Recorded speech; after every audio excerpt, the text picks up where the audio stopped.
Chapter 51. Their sister's wedding day arrived, and Jane and Elizabeth felt for her probably more than she felt for herself. The carriage was sent to meet them at, and they were to return in it by dinner time. Their arrival was dreaded by the elder Miss Bennets, and Jane more especially, who gave Lydia the feelings which would have attended herself had she been the culprit, and was wretched in the thought of what her sister must endure. They came. The family were assembled in the breakfast room to receive them.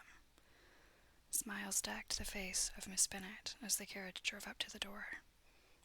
Her husband looked impenetrably grave, her daughters alarmed, anxious, uneasy. Lydia's voice was heard in the vestibule. The door was thrown open, and she ran into the room. Her mother stepped forwards, embraced her, and welcomed her with rapture, gave her hand with an affectionate smile to Wickham, who followed his lady, and wished them both joy, with an alacrity which showed no doubt of their happiness. Their reception for Mr. Bennet, to whom they then turned, was not quite so cordial. His countenance rather gained in austerity, and he scarcely opened his lips. The easy assurance of the young couple indeed was enough to provoke him. Elizabeth was disgusted, and even Miss Bennet was shocked. Lydia was Lydia still, untamed, unabashed, wild, noisy, and fearless.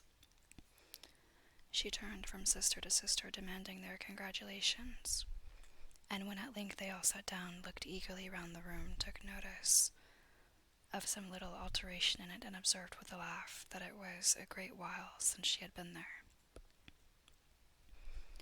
Wickham was not at all more distressed than herself, but his manners were always so pleasing that, had his character and his marriage been exactly what they ought, his smiles and his easy address, while he claimed their relationship, would have delighted them all. Elizabeth had not before believed him quite equal to such assurance, but she sat down, resolving within herself to draw no limits in future to the impudence of an impudent man. She blushed, and Jane blushed, but the cheeks of the two who caused their confusion suffered no variation of color. There was no want of discourse. The bride and her mother could neither of them talk fast enough, and Wickham, who happened to sit near Elizabeth, began inquiring after his acquaintance in that neighborhood with a good-humored ease, which she felt very unequal to equal in her replies. They seemed each of them to have the happiest memories in the world.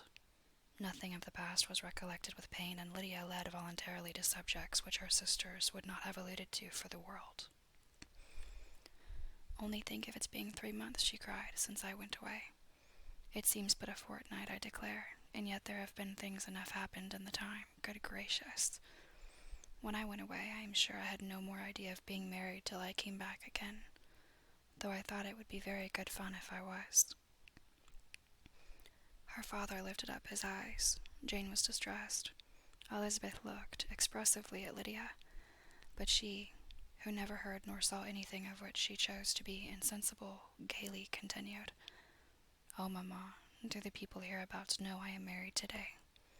I was afraid they might not, and we overtook William Golding in his curricle, so I was determined he should know it, and so I let down the side glass next to him, and took off my glove and let my hand just rest upon the window frame so that he might see the ring, and then I bowed and smiled like anything." Elizabeth could bear it no longer. She got up and ran out of the room, and returned no more till she heard them passing through the hall to the dining parlor. She then joined them soon enough to see Lydia, with anxious parade, walk up to her mother's right hand, and hear her say to her eldest sister, "Ah, Jane, I take your place now, and you must go lower, because I am a married woman." It was not to be supposed that time would give Lydia that embarrassment from which she had been so wholly free at first. Her ease and good spirits increased. She longed to see Miss Phillips, the Lucases, and all their other neighbors, and to hear herself called Miss Wickham by each of them. And in the meantime she went after dinner to show her ring and boast of being married to Miss Hill and the 2 housemaids. "Well, mamma," said she, when they were all returned to the breakfast-room, "what do you think of my husband? Is not he a charming man? I am sure my sisters must all envy me. I only hope they may have half my good luck. They must all go to Brighton. That is the place to get husbands. What a pity it is, mamma, we did not all go. Very true. And if I had my will, we should. But my dear Lydia, I don't at all like your going such a way off. Must it be so? Oh, Lord, yes, there is nothing in that. I shall like it of all things. You and papa and my sisters must come down and see us. We shall be at Newcastle all the winter, and I dare say there will be some balls, and I will take care to get good partners for them all. I should like it beyond anything, said her mother.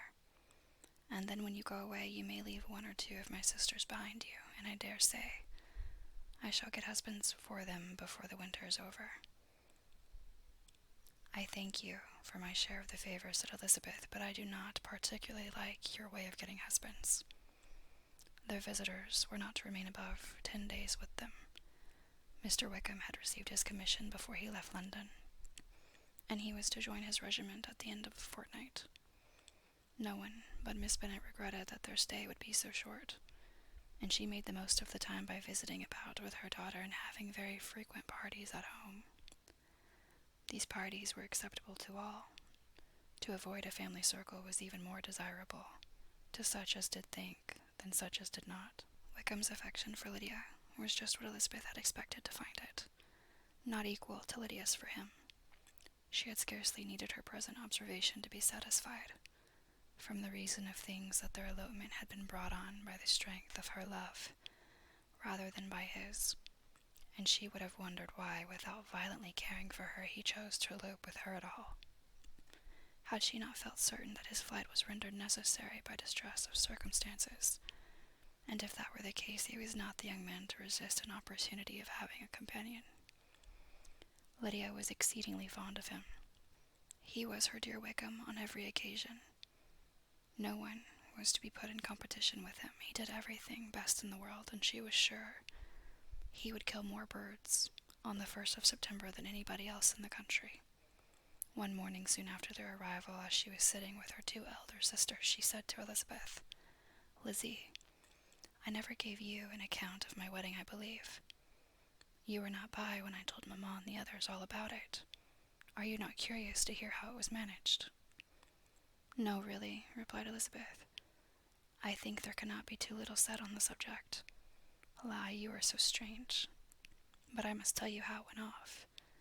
We were married, you know, at St. Clement's, because Wickham's lodgings were in that parish, and it was settled that we should all be there by 11 o'clock.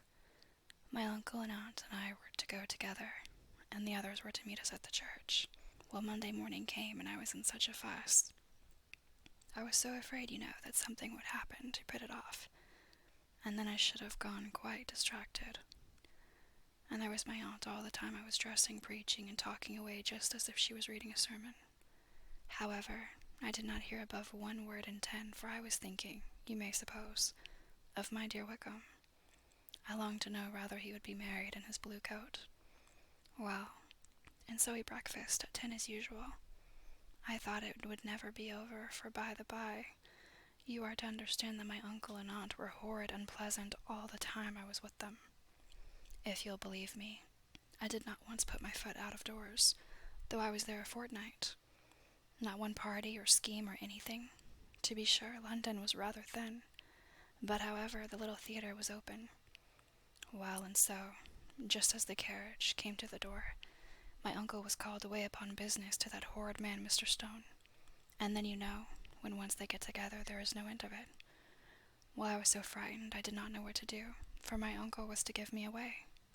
And if we were beyond the hour, we could not be married all day, but luckily he came back again in 10 minutes' time, and then we all set out.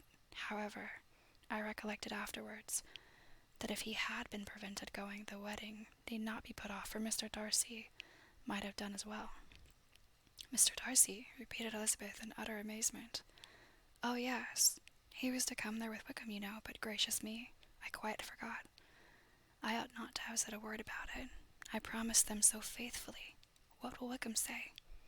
It was to be such a secret." "If it was to be a secret," said Jane, "say not another word on the subject." You may depend upon my seeking no further." "Oh, certainly," said Elizabeth, though burning with curiosity.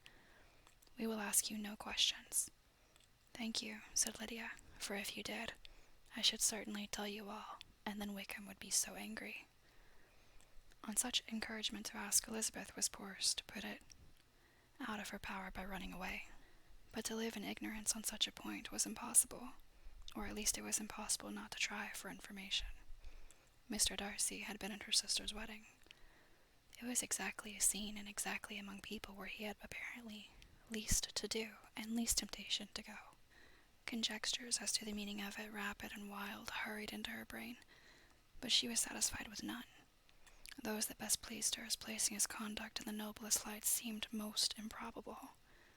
She could not bear such suspense, and hastily seizing a sheet of paper, wrote a short letter to her aunt to request an explanation of what Lydia had dropped, if it were compatible with the secrecy which had been intended. "You may readily comprehend," she added, "what my curiosity must be to know how a person unconnected with any of us, and comparatively speaking a stranger to our family, should have been amongst you at such a time. Pray write instantly and let me understand it, unless it is, for very cogent reasons, to remain in the secrecy which Lydia seems to think necessary, and that I must endeavour to be satisfied with ignorance. Not that I shall, though," she added to herself, and finished the letter. "And my dear aunt, if you do not tell me in an honourable manner, I shall certainly be reduced to tricks and stratagems to find it out." Jane's delicate sense of honour would not allow her to speak to Elizabeth privately of what Lydia had let fall. Elizabeth was glad of it, till it appeared whether her inquiries would receive any satisfaction. She had rather be without a confidant.